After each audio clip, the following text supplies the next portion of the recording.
I'm going to take you on a journey. It's going to cover the end of World War II, the KGB, the FSI, the war in Ukraine, and more importantly, disinformation in the United States. What you are calling, your department is calling the Disinformation Governance Board. This is the kind of thing that you see in dictatorships, this ministry of truth. And the fake news refused to call it, right? More than half of unvaccinated Americans think the vaccine is more dangerous than COVID.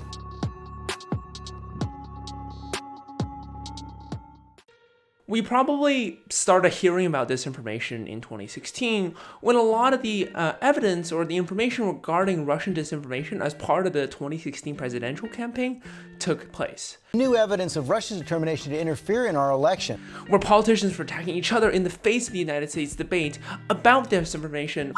It is a sign of such desperation by the Republicans. What the American public doesn't seem to know is that disinformation, both from the United States as well as Russia, has been a long-standing problem in recent geopolitics. But this problem extends way back, and to do this, we have to first of all talk about World War II. During World War II, America was published to have a strategy of truth, where truth was published as much as possible, and propaganda was simply augmenting or pushing for specific ideals. To its own citizens, disinformation was never part of the American ethos.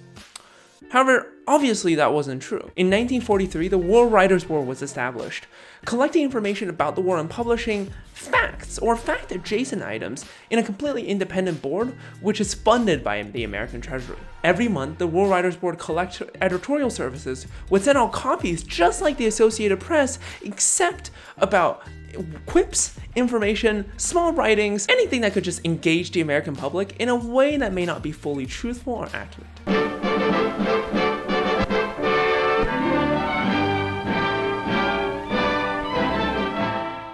This was never acknowledged as disinformation, but it represented the start of something very important, and that is disinformation as part of warfare. If we zoom in time for about 30 years, we come to the point where disinformation is actually vastly playing as part of the American consciousness. Disinformantia, the Russian word for disinformation, has been a core strategy of the KGB's ability to influence covert CIA operations. In 1961, an editorial was published called A Study of a Master Spy, supposedly accounting the techniques used by a spy published by an English security officer. Turns out, the real author? Valinsky Shuzanov, a disinformation officer inside the KGB that was trying to stir the British consciousness. Russia has consistently leveraged disinformation as a core part of its strategic campaign. But this was never connected to war. In fact, the War Writers' Board was the first case in which true discrimination leveraged upon its own citizens as well as the world was used, and it was in America. Fast forward another 30 years, however, this was all going to change. The Juresimov Doctrine, proposed by Valery Juresimov, the current chief of staff of the Russian army, is one of the most powerful tools of disinformation that we in the US see here today. One of the most important aspects of the Juresimov Doctrine of warfare is the idea of a whole society reflexive control means of warfare management. The way it works is shockingly simple. When you stir disinformation within a society that is not your own, their leadership is going to conflict itself with another party. As the Juresimov Doctrine is applied in Russia, this means stirring the main opposition towards one of dissidents. That is pushing the right righter, pushing the left lefter. In this way, the government officials within it will lose trust in the current system and making it a much easier target for conventional warfare. As a part of a publication in the Military Career, a Russian newspaper in 2013, Juresimov wrote that the rules of war themselves have changed significantly. The role of non-military methods in achieving political and strategic goals have increased, which in turn, in a number of cases, has surpassed the force of arms in their effectiveness. Conventional warfare is no longer the most effective method. The new weapon? Disinformation. The Juresimov Doctrine was published in 2013. Less than a year later, Russia invaded Ukraine. The Russo-Ukrainian War, which is still taking place today, represents the epitome of this new idea of warfare leveraged from Russia across the world. At gas stations across the country, prices are shooting up higher and faster than they have in more than a decade. Although the influences of Russian disinformation across the US and the world is clear, that doesn't mean that current US politics and current US media does not play into this either.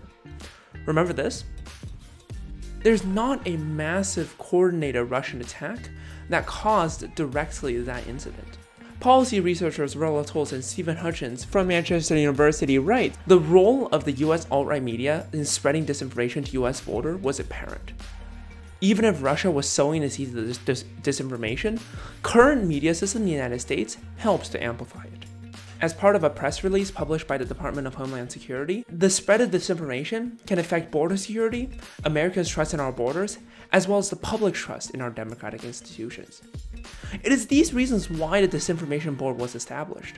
On April 28 this year, its administrator offhandedly mentioned the creation of a disinformation board that are trying to curb the flow of disinformation on the internet. And what we do through U.S. Customs and Border Protection is actually communicate via social media and other channels that is false. When Nina Jankowicz was announced as the head of the board, she received death threats, harassment, all across the internet, from actual notable politicians as well, threatening the existence of the board.